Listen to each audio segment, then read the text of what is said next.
Kehormatan kami adalah hidup menjadi pejuang, membela kebenaran dan keadilan, rela berkorban apapun karena Allah semata.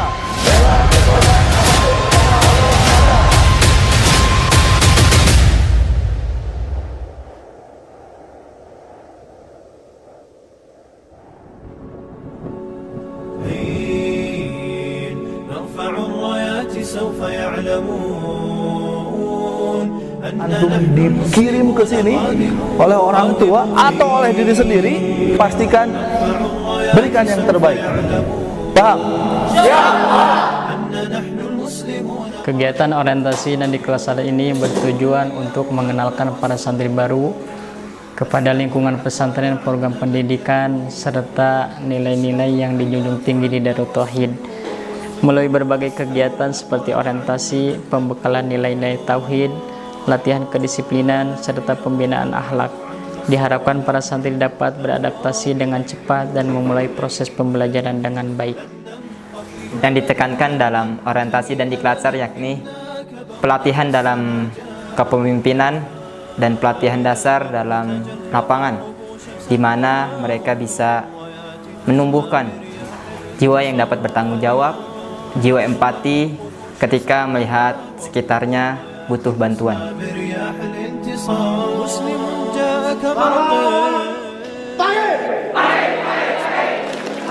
Harapan dilaksanakan orientasi dan diklat ini agar santri memiliki karakter baku, baik dan kuat, baik, ikhlas, jujur, tawadu, kuat, disiplin, berani, tangguh, sehingga para santri ketika selesai belajar di Darut Tauhid, nilai-nilai karakter baku ini dapat diamalkan dalam keseharian dan tentunya jadi dakwah.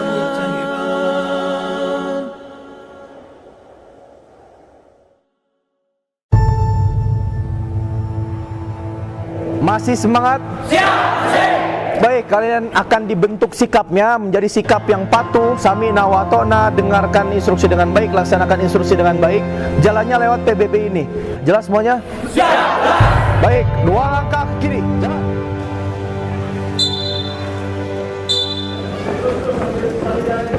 Santri harus memiliki sikap yang sangat mencerminkan sebagaimana seorang muslim sesungguhnya.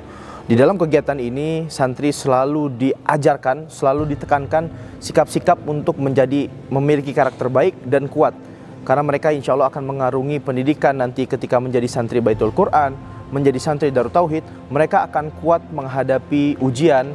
Kalau ujian itu spesifiknya ketika mereka nanti murojaah, menghafalkan Quran, nanti mereka mengikuti kebiasaan di Darut Tauhid, mereka sudah ditanamkan ketika orientasi dan diklatsar.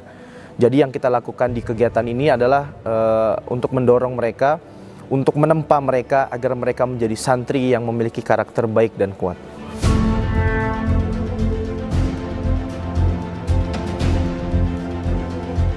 Lapor, santri akbar siap melaksanakan repling. Awali bismillah dan takbir. Bismillah ya Allahu akbar. Jangan ditahan tangan kanannya, nah lepas. Ke belakang sedikit tangan kanannya.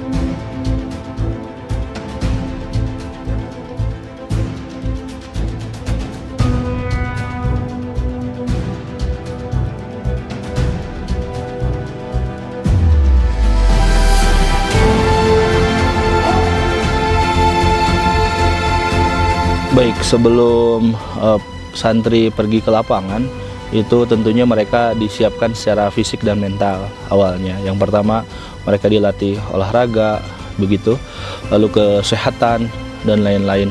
Ini menjadi bekal bagi para santri untuk menjalani orientasi di lapangan. Yang kedua, apa yang mereka siapkan? Mereka menyiapkan segala hal perlengkapan yang akan digunakan di hutan. Long March itu adalah artinya berjalan jauh. Berjalan jauh itu para santri dengan beban yang mereka bawa untuk kehidupan mereka sendiri selama 3 hari atau sekian hari. Proses ini yang akan dihadapi para santri ketika nanti mondok atau melaksanakan program. Nah, harapannya mau naik, mau turun, lalu bebannya berat sebagaimanapun, itu para santri tetap sampai ke tujuan.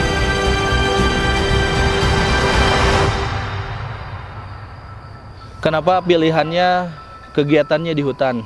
Seringkali dalam kehidupan sehari-hari kita sangat minta tolong kepada makhluk. Kalau kita mau makan, kita beli begitu dan lain sebagainya. Tapi ketika di hutan itu mereka dilatih agar minta tolong kepada Allah lebih dahulu, lalu mereka memaksimalkan ikhtiar.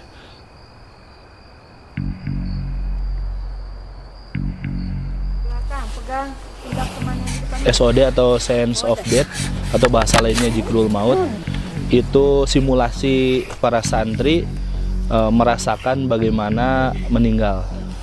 Jadi mereka secara teknis diberikan muhasabah, lalu mencoba masuk ke liang lahat, digunakan kain kafan, lalu kain kafannya ditutupkan dan mereka merasakan gelapnya alam kubur meskipun itu simulasi.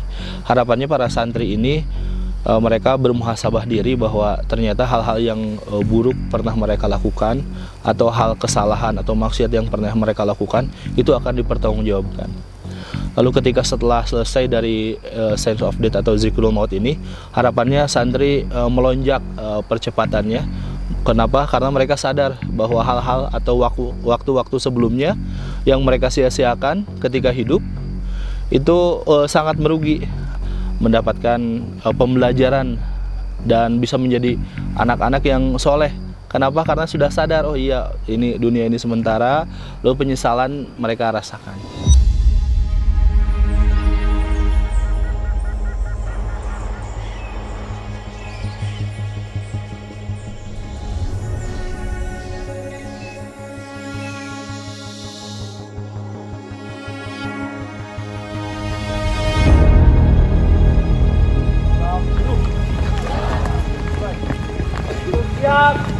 Mari makan kaki dengan doa. Basmalah bersama-sama. Bismillahirrahmanirrahim.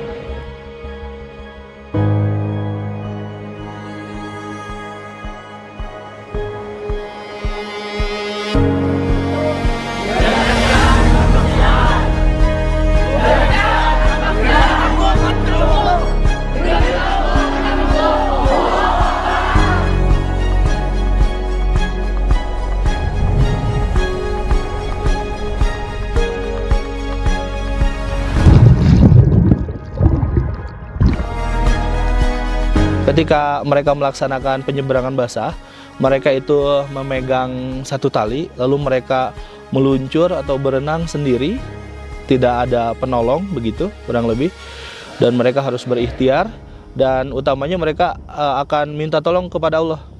Lalu ketika perjalanannya di air itu, mereka akan khawatir, mereka itu akan takut. Kenapa? Dalamnya air mereka tidak tahu, tapi mereka dilatih untuk melaksanakannya itu zikir, minta tolong kepada Allah.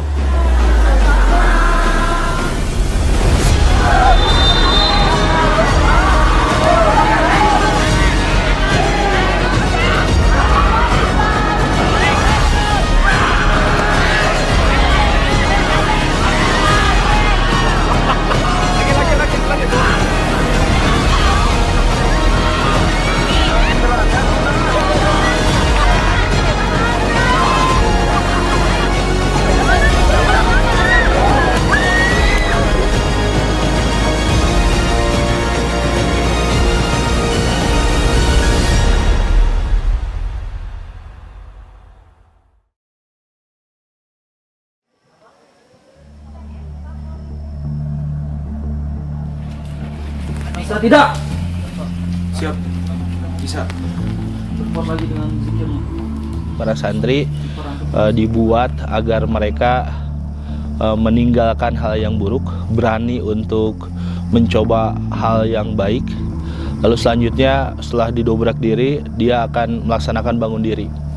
Bangun diri itu proses pengisian hati pikirannya begitu, tujuan dari programnya tercapai.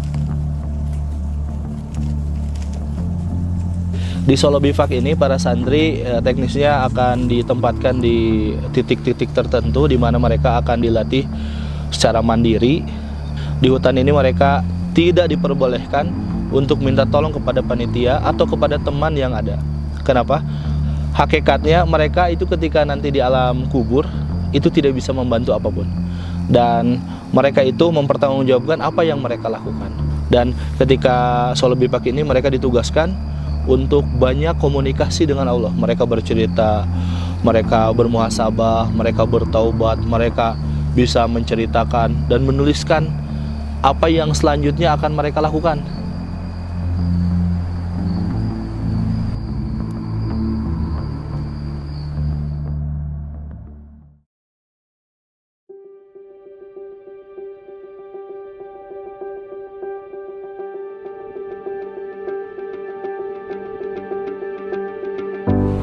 Jadi pentingnya tafakur adik-adik sekalian. Ya, ini yang dilatihkan ke rekan-rekan untuk tafakur malam-malam tuh. Menafakuri kemahabaikan Allah Subhanahu wa taala. Adik-adik dilahirkan dari orang tua yang oleh Allah diberikan keluangan rezeki sehingga bisa ngurus, bisa membiayai sampai ke perjalanan saat ini. Ketika Allah menyukai hambanya, maka hambanya disibukkan dalam kebaikan. Artinya apa? Kebalikannya, orang-orang yang tidak sibuk dalam kebaikan, sesungguhnya dia sedang dijauhi oleh Allah Subhanahu wa taala. Bersyukur rekan-rekan sekalian.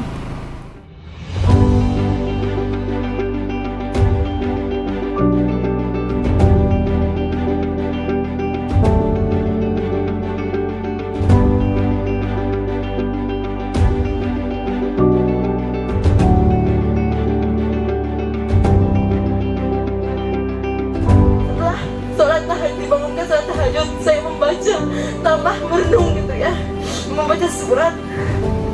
Mungkin di awal pelatih Bayu menyampaikan, mungkin itu surat dari Allah gitu. Ketika saya membaca, sangat menyentuh di hati gitu ya. Diawali dengan rasa syukur, diajak untuk bersalawat terus, kemudian menanyakan tentang orang tua gitu ya. Dan dengan malam kemarin kita diberi peringatan tentang kematian, itu sangat luar biasa bagi saya. Aku sangat beruntung sekali punya Islam sebagai agamaku. Islam begitu membuatku takjub akan segala hal. Dengan Islam, aku merasa punya SOP dan tujuan hidup yang jelas, terarah, dan sudah pasti terstandar benar.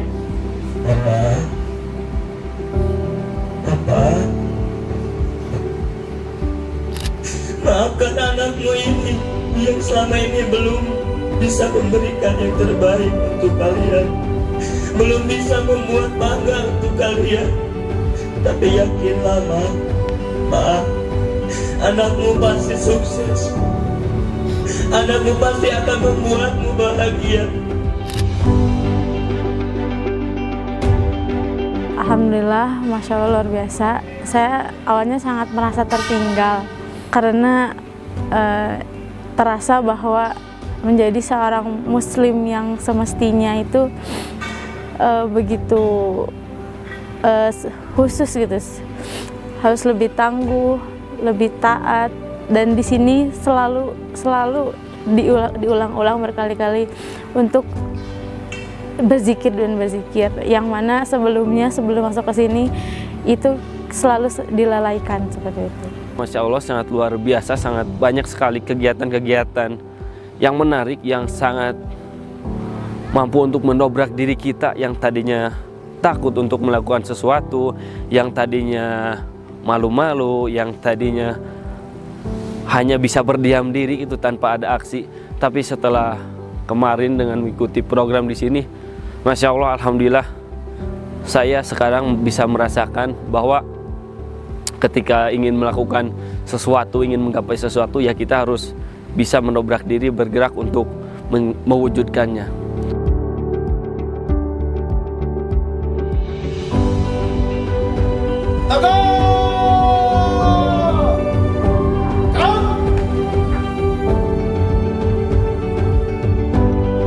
Karakter baku yang sudah ditanamkan ini menjadi bekal untuk melaksanakan pembelajaran di Darut Tauhid ini Semoga apa yang dicita-citakan tercapai dengan baik. Semoga Allah Subhanahu wa Ta'ala dengan ikhtiar yang sudah dikuatkan, dengan dimantapkan, mudah-mudahan tercapai segala cita-citanya.